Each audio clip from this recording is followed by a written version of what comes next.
அனைவருக்கும் வணக்கம். இன்றைக்கி நவம்பர் 21, 2024 வியாழக்கிழமை. தினமணியில் இருக்கிற முக்கியமான நியூஸஸ் என்னென்னு பார்ப்போம். ஹெட்லைன்ஸ் என்ன கொடுத்துருங்கன்னா, மகாராஷ்டிரா தேர்தல் 65% வாக்குப்பதிவு, ஜார்க்கண்டில் 68% வாக்குப்பதிவு நடந்திருக்கிறதா சொல்லியிருக்காங்க. ரீசெண்டாக எங்கே எலெக்ஷன் நடந்துச்சுன்னு கேட்டாங்கன்னா பார்த்துக்கோங்க, மகாராஷ்டிராலையும் ஜார்க்கண்ட்லையும். மகாராஷ்டிராவில் 65%, ஜார்க்கண்டில் இரண்டாவது கட்டத்தில் 68% நடந்திருக்கு.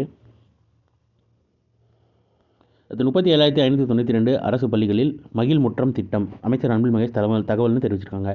தமிழகத்தில் மாணவ மாணவிகளிடம் தலைமை பண்பை ஊக்குவிக்கும் வகையில் 37,592 அரசு பள்ளிகளில் மகிழ் முற்றம் திட்டம் செயல்படுத்தப்படும் என பள்ளிக் கல்வித்துறை அமைச்சர் அன்பில் மகேஷ் பொய்யாமொழி தெரிவித்தார்.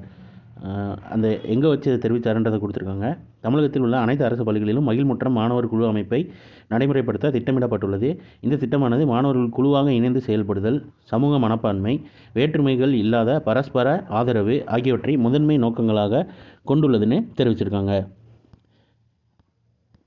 அடுத்ததாக இன்றைக்கான திருக்குறள் என்னன்றதை பார்த்துருவோம்.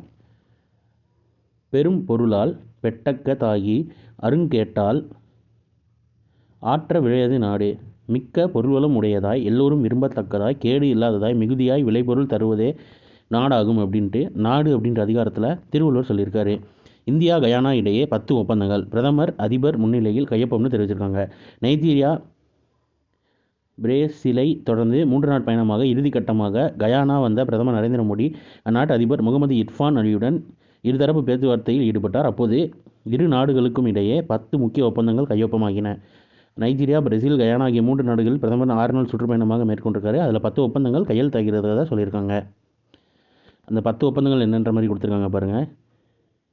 இதைத் தொடர்ந்து ஹைட்ரோ கார்பன், எண்ம பரிவர்த்தனை முறைகள், மருத்துவம் மற்றும் பாதுகாப்பு போன்ற முக்கிய துறைகளில் ஒத்துழைப்பை அதிகரிக்க இருதரப்பும் 10 ஒப்பந்தங்கள் கையொப்பமிட்டன்னு தெரிவிச்சிருக்காங்க. என்னென்னு பார்த்து வச்சுக்கோங்க.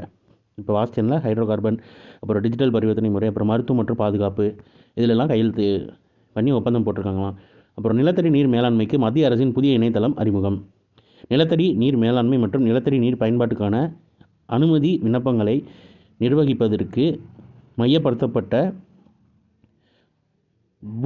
பூகி நீர், அதாவது நிலத்தடி நீர் மேலே கொடுத்துருக்காங்க பாருங்கள், பூ நீர் ஆப்பு இணையதளத்தை மத்திய அரசு புதன்கிழமை அறிவித்தது. தில்லியில் கடந்த செப்டம்பர் மாதம் நடைபெற்ற இந்திய நீர் வாரம் 2024 மாநாட்டின் போது இந்த பூகி நீர் இணையதளத்தை மத்திய ஜல் சக்தி அமைச்சர் CR பட்டீல் பார்த்துக்கோங்க, மத்திய ஜல் சக்தி அமைச்சர் CR பட்டீல் முன்மொழிந்தார். அப்போது அவர் கூறுகையில், நிலத்தடி நீர் பயன்பாட்டுக்கான அனுமதிகளை பெறுவதில் உள்ள செயல்முறைகளில் வெளிப்படைத்தன்மையை அதிகரிக்கும் நோக்கில் இந்த பூ நீர் இணையதளம் உருவாக்கப்படும் என தெரிவித்தார். அதன்படி உருவாக்கியிருக்கதா சொல்லியிருக்காங்க. அடுத்ததாக மகளிருக்கான ஆசிய சாம்பியன்ஷிப் கோப்பை ஹாக்கி போட்டியில் இறுதி ஆட்டத்தில் இந்தியா 1-0 கோல் கணக்கில் சீனாவை வீழ்த்தி கோப்பை தக்கவைத்துக் கொண்டது. போட்டியில் தோல்வியே காணாத ஒரே அணியாக திகழ்கிறதுன்னு தெரிவிச்சிருக்காங்க. இந்திய மகளிர் அணி ஹாக்கியில் ஆசிய கோப்பை தக்க வைத்ததுன்னு கொடுத்துருக்காங்க. யார் கூட ஆப்போசிட்லனா சீனா கூட. அடுத்து டென்னிஸில் விடைபெற்றார் வரலாற்று நாயகன் கொடுத்துருக்காங்க. டென்னிஸ் உலகில் எந்த காலத்திலும் கொண்டாடப்படும் வீரர்களில் ஒருவராக ஸ்பெயினின் பார்த்துக்கோங்க, அவர் நாடு பேர் பார்த்துக்கோங்க, ஸ்பெயினின் ரஃபேல் நடால் ஓய்வு பெற்ற வயது 38 வயது ஓய்வு பெற்றிருக்காரு. தனது கடைசி ஆட்டத்தை சொந்த மண்ணில் டேவிஸ் கோப்பை போட்டியில் விளையாடினார். இந்த நேரப்படி செவ்வாய்க்கிழமை நள்ளிரவு நடைபெற்ற நெதர்லாந்து அந்த சுற்று என்னென்னு கொடுத்துருக்காங்க, அதில் எவ்வளோ பாயிண்ட்ஸ் எடுத்தாருன்னு கொடுத்துருக்காங்க.